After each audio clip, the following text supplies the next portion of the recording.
Saudara-saudaraku yang terkasih, pengalaman akan Allah merupakan perjumpaan personal, namun tetap membutuhkan tuntunan agar tidak hanya merasa berjumpa dengan Allah. Penuntun hidup kepada Kristus adalah sabda Allah, tradisi iman, dan magisterium atau ajaran gereja. Saudari-saudaraku yang terkasih, berjumpa kembali bersama saya, Inspirasiku di Antara. Renungan harian Sabtu 16 Desember, Pekan Advent yang kedua. Semoga di akhir pekan ini kita bersama keluarga dan komunitas kita selalu dalam keadaan baik, tetap sehat, dan bersemangat. Marilah kita mengawali renungan kita hari ini dengan tanda kemenangan Kristus.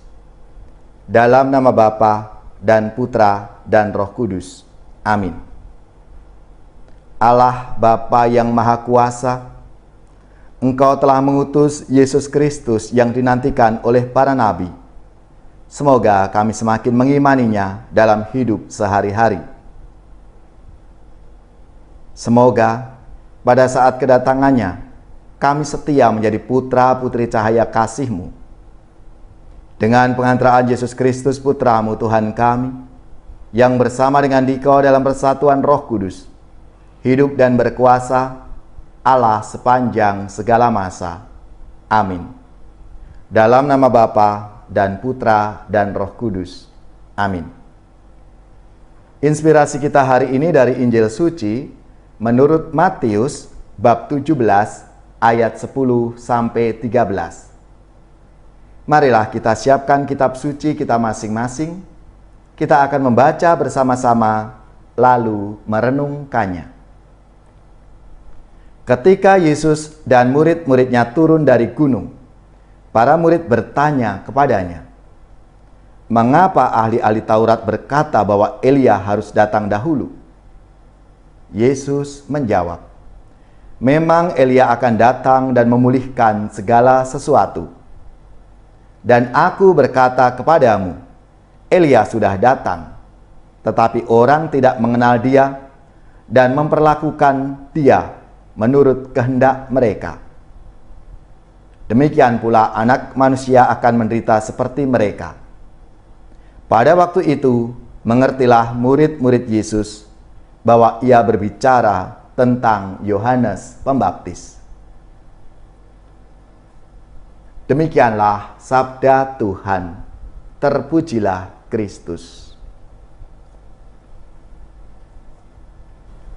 Saudari-saudaraku yang terkasih, hidup yang diperbarui dalam kehendak Allah ialah hidup dengan benar, adil, dan damai.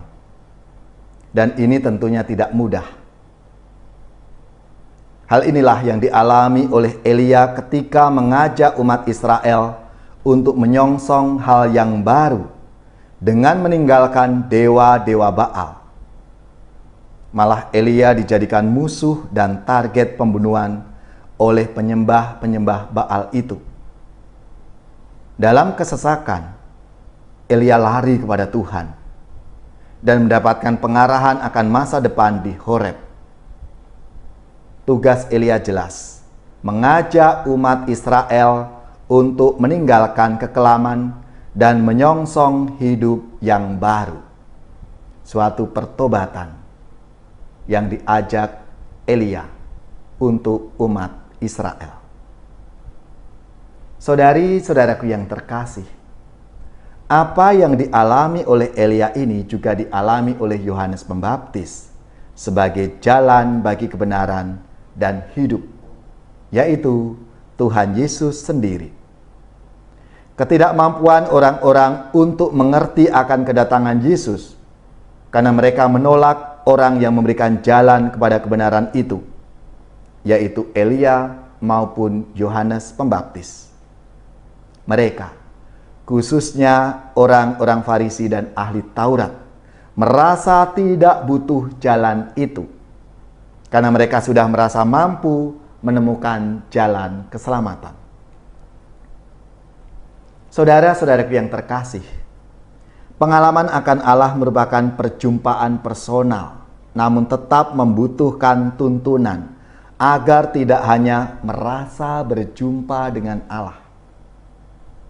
Penuntun hidup kepada Kristus adalah sabda Allah, tradisi iman, dan magisterium atau ajaran gereja.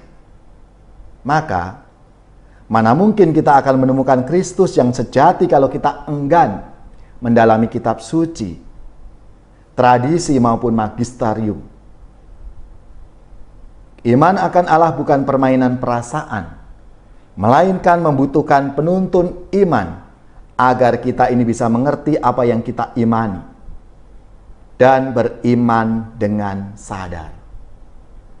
Maka marilah saudara-saudaraku yang terkasih, bagaimana kita semakin mengenal Tuhan kita Yesus Kristus melalui tuntunan-tuntunannya, merenungkan sabdanya, membaca kisah-kisah sabda Tuhan itu, agar kita semakin menghayati dan mendalami siapa Tuhan Yesus itu bagi kita. Kita juga terbuka akan tradisi, ajaran-ajaran gereja, supaya semakin banyak perkembangan ilmu iman kita ini, pengetahuan iman kita ini ditumbuh kembangkan sehingga kita semakin mengenal Yesus dan mewujudkan ajaran-ajaran Yesus itu dalam hidup kita sehari-hari. Bapa yang Maha Rahim, berilah kami keterbukaan hati untuk mencari kehendak-Mu melalui pengenalan akan kitab suci, setia pada tradisi iman, dan terbuka pada ajaran gereja.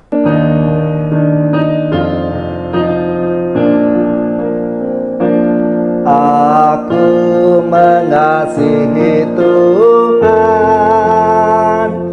Dia sumber kekuatan. Hidupku kan menjadi aman dalam lindungannya. Kala musuh menyerbu, merebut harta milikku, dilepaskan panahnya, diserahkanlah mereka. Aku mengasihi Tuhan, Dia sumber kekuatan. Hidupku kan menjadi aman dalam lindungannya. Dari kaum pendengki yang jahat berhati keji, aku dibebaskannya. Selamatkanlah tangannya. Aku mengasihi Tuhan, Dia sumber kekuatan. Hidupku kan menjadi aman dalam lindungannya.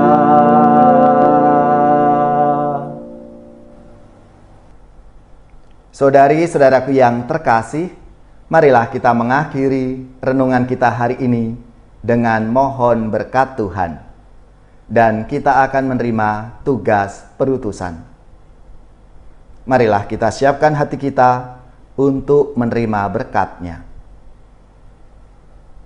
Semoga saudari-saudara sekalian, keluarga-keluarga dan komunitas kita, orang-orang yang kita doakan, mereka yang sakit, yang menderita, seluruh tugas, belajar, pekerjaan, usaha, serta karya pelayanan kita, dibimbing, dilindungi dan diberkati oleh Allah yang Maha Kuasa, Bapa dan Putra dan Roh Kudus.